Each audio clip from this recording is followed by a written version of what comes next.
about his golf theory. Thanks for having me. Thanks for having us. Which helps to create a run in front of the ball.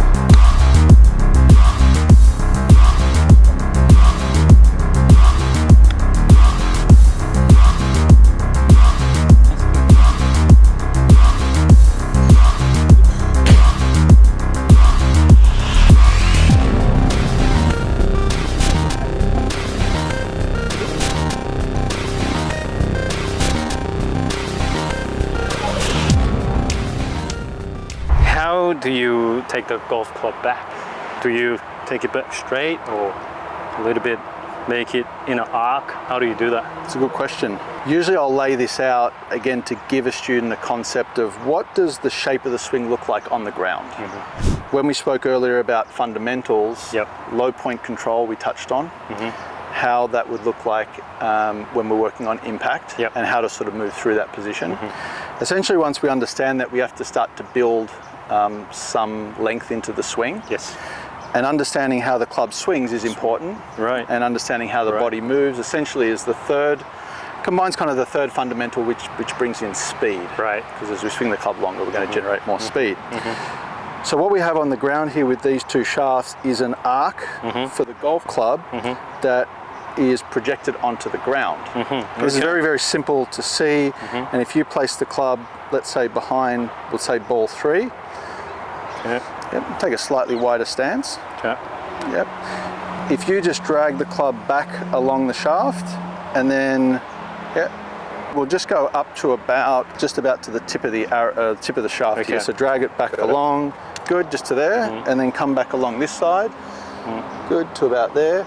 Let's just say that represents the arc of the club head. And usually the hands are going to somewhat follow that arc. But definitely not like that. Correct. That's exactly right. Definitely not like that. It makes an arc, but not in this fashion. Exactly. And just to add one more layer to this, so just to add one more layer to this, this would be an arc or path for the hand path, and this would be on the forwards circle. So I'll put this a little bit closer. So.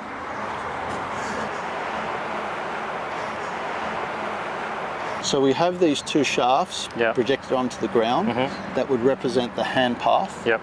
And they would obviously have these two shafts that would represent the club path.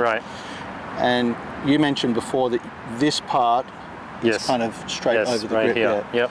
So if I took this handle and pushed it away from you too much, it's going to separate from that shaft. Correct. Conversely, if I pull the hands in too close, that's going to have an effect. And with students, we see all sorts of situations like they could move the hand path good and they roll the club inside. They could move the hand path good and set it this way. We see a lot of different variations of that. Sometimes we see out and in. All these sorts of movements. Ultimately what we're looking for, and this is largely controlled by, let's say, the upper part of the body, as I sort of move the shoulders down some amount and around, the hand path and club path will tend to follow this and this. So we saw the inner circle, the outer circle. Going forward, we're also sort of matching that up on this side. On the takeaway, this part here travels along the golf club. Correct. Until it probably gets about, let's say here. And then from there it's going to start to raise up. Wow. So what elevates the club beyond the takeaway? So there's really three, or you can say four key things. We have the up and down movement of the club. We have the folding of the right arm. Both those elevate. So if I just simply stood in front of you and I cocked the club up, so we had some radial deviation, not much, and then I folded my right arm, that moves the club from here to here, quite a distance. Now if I just did that, that's actually as far as the club would go.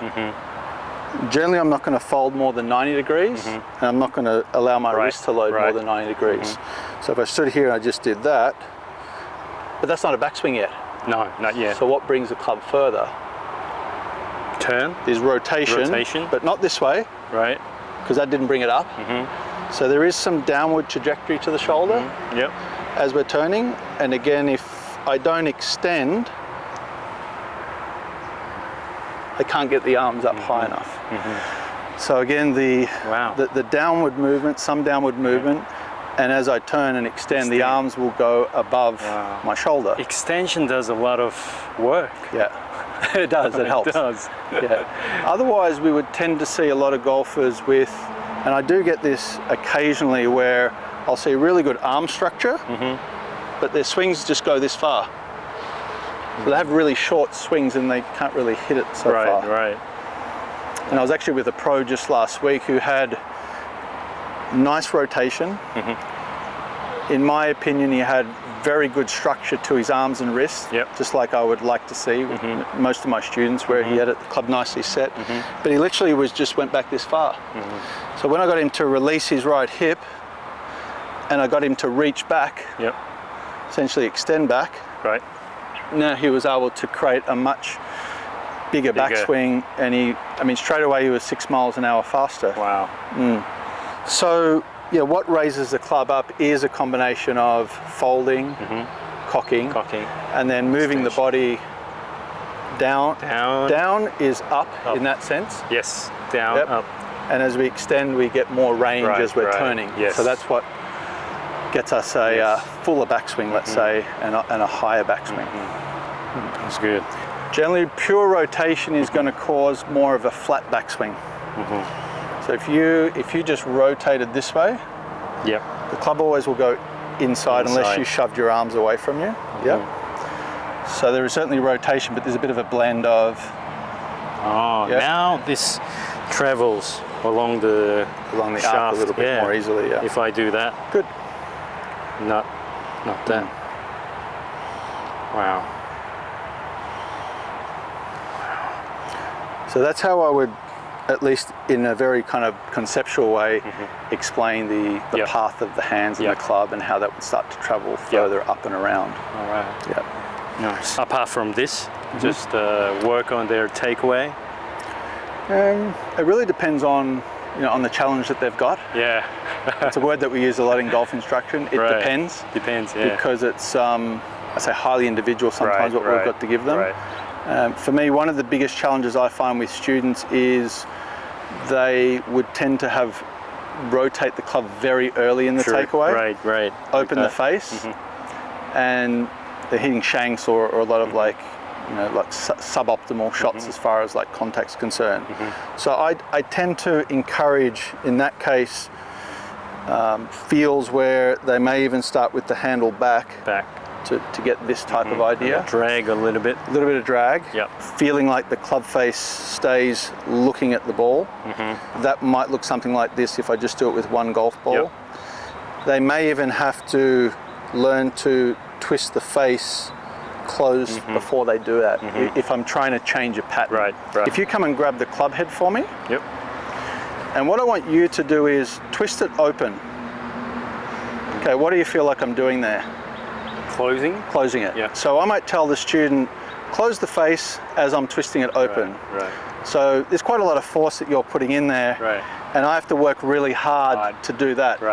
So that's an overload sensation that can be quite helpful for a student that's really extreme this way. Ultimately, what we're trying to get them to do is drive the takeaway from the left side with a little bit of a reverse roll. And so for them, I might be trying to get more of this look to them. Facing the ball. For that extreme movement where they might have something that looks like that. What about the person who keeps it too shut? I find shut ones are easier to manage, at least if the player's got enough strength. Generally for weaker players, let's say that they can't really swing much more than 70 miles an hour with an iron, that can become a problem, especially if it stays shut. Better players, I don't mind a little more closed than open. What we have to understand when we're teaching is what are they doing, not just at the beginning, but what's happening in the transition, which is obviously going to lead to the impact. So I do see often a lot of golfers that have a little bit of a stronger left-hand grip. They may look like they have it shut here, but as the club cocks up, it actually becomes quite square and they can manage it quite well. So it's really how are they matching up the face to their grip to what's happening on the downswing. But in extreme circumstances, I'm looking at things like the rotation of the left hand. And I wouldn't necessarily define this as shut because it's still squared to the spine. Yep. We're just tilted this way. But good players may have it a little bit more this way, for sure, and I'm okay with that. Right. I may even give a student a checkpoint halfway back. Yep. Usually if they twist it shut, they won't be able to see any knuckles. From my perspective, I basically see one knuckle only. Okay. So with that student, I might get them to, if it was not during the swing, I might get them to cock the club up. They can see two knuckles, turn back. They can still see all the knuckles. Or they might go halfway back. They have to see two knuckles. From there, they can continue and hit. Yep. Oh, so there could be some checkpoints there that I use for them if they're practicing on their own. Oh, okay. The start line is the face. So where the face is pointing is primarily going to be where the ball starts. Okay. Where the club path is swinging on is primarily going to influence the curve of the ball. Curve. Oh, okay. That's quite interesting.